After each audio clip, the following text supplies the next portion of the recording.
Hello, dear students. We are in the last part of the comprehension, chapter 11, Fisherman. Now I will deal with the composition, the A question, where you are asked to write an imaginary piece describing a life of a fisherman on a stormy night. The adventures he faces in a stormy night while on the sea. So you can try various types, imaginary write-ups, but to be imaginary is better to express in poem, I thought. Then on the spot, in the school board I wrote a type of poem. Okay, so it's only an imaginary small write-up, not a very literal work. So I tried this one because many times poems are short, sweet, and well content. Okay, you can explain them, understand them in various angles. So let me just read out for you what I have written and explain also a bit. Based on it, you can write your own or anything else you can also write. Okay. Now I read the question once again. That is composition A. Okay, in 11th chapter. Okay, the fisherman. Write an imaginary piece describing a fisherman's adventures while out on a stormy night. Okay. I will send this write-up by message also. So you can copy them, then listen to this audio. You read them, if you want to listen. Others you can write and understand and write your own. Or you can expand the writing I am giving you. Okay. You can write a paragraph based on these or of your own. Okay. Let us go. Oh fisherman, where are you set to?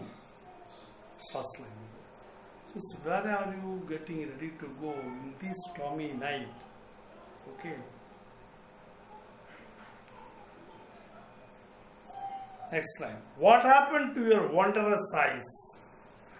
And when he is getting ready to go, he is already afraid, worried.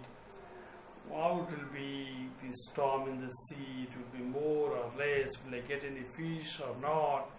Will I face any difficulty? How difficult will it be for me to come back or to reach the sea? Will I reach the place where I want to go? All this mixed up, fearful feelings. So, what happened to your wondrous eyes? You no more look wonderful in your look also. So, it means he is looking afraid. Okay, that's the question he is answering. Are you afraid of the stormy night? Of course, yes. Why do you risk your life? For the sake of a little catch. This is from my part I am telling. You are risking, it's adventurous because he is risking his life. Stormy weather can cause many damage to the ship, boat, the person himself. If it is terrible, he may die also.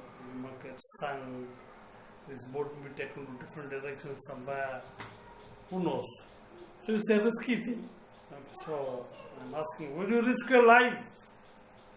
After all, you may get a fish or you may not get little catch. So no catch also it may be. Because even calm sea you get very little sometimes. And in a stormy night, what will you get? I don't know. They know. But I'm asking this. So, It's not only questioning, there are answers within the question. It's explaining the situation, that's what is important. You seem to struggle all through. So that's why beginning is struggling to untie the boat, leave, starting, go. So a lot of struggle to push into the sea. Will you return home? It's a big question. Dangerous. Not very good. In at least South India, in our area, if you ask someone going out, where are you going, they'll scold you. Don't ask me any question like that. It is inauspicious to ask a question. To just ask, where are you going? And if you say, will you return? Finish, they will kill you. But I'm just explaining the fisherman's threat for life, risk, the adventure he is going to face in this stormy night. You may not return. Where do you go? Don't go. Okay, that is the meaning of this question.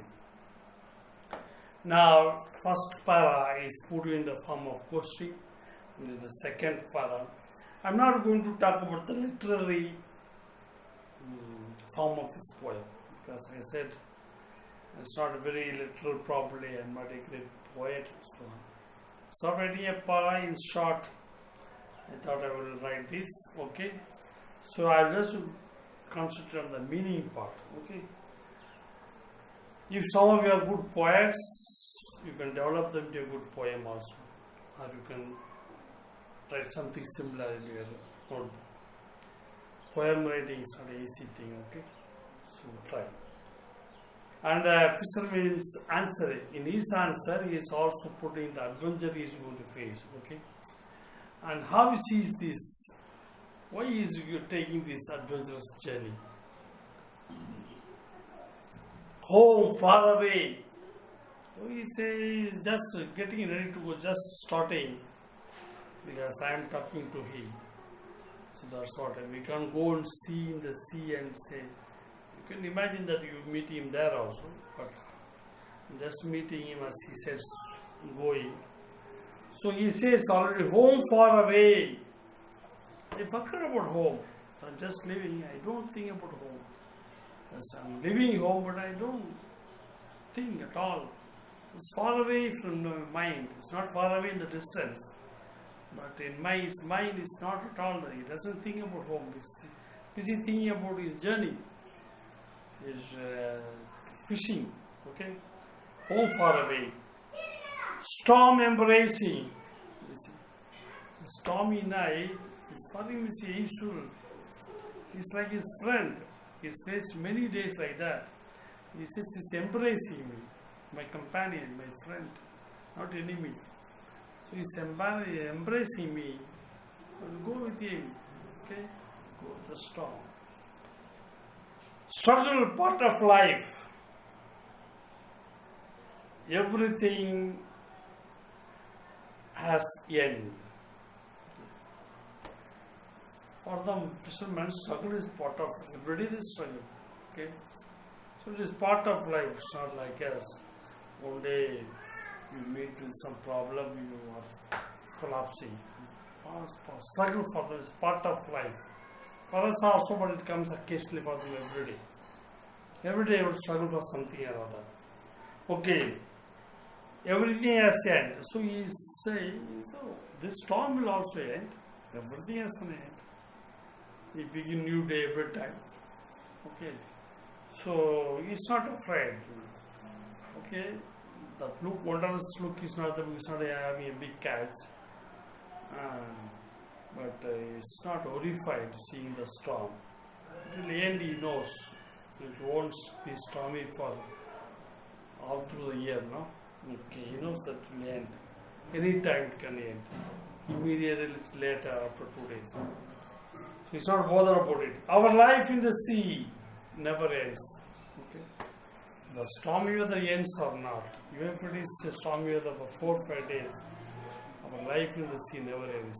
We always keep coming to the sea. If you have read about this storm, then what we will do? So our life in the sea never ends. They may end their life in the sea, but their life to the sea, or life in the sea never ends. Okay. God of seas, Savior of our life. So sea is God for them because it gives them everything. Okay. So let's imagine the expression, God of seas. So there is many seas. In South India, I've got India, Bay of Bengal, Indian Oceans, Arabic Ocean all meeting. So they go through many seas. So God of these seas is Savior for them. They give them the food, the seafood gives education to them, heals them from sicknesses. They are able to buy medicine with that money. So they are their Savior. So they don't see the sea as a threat. It's them for God, it's the Savior who saves their life. It's not the thing that kills their life. They're very positive, you see. That's why they are able to make that adventurous journey. Eat or die, we live for the sea. So only they may get food, they may not get, but they live because they have some hope in the sea. They are living for the sea. Okay. And the sea is for them, the life whatsoever. Let no one destroy it and our life. He's not worried about his life ending there, his life is going to be destroyed. He wants the sea to be safe. Whether he is safe or not, the sea has to be safe. And if you destroy sea, the creatures in the sea, our life also will be destroyed. So he makes a request at the end. Let no one destroy the sea, destroy it and our life. So my dear, simple piece of imagination, okay, as an answer to composition A. We try to understand, develop, write your own. All the best. Thank you. Bye.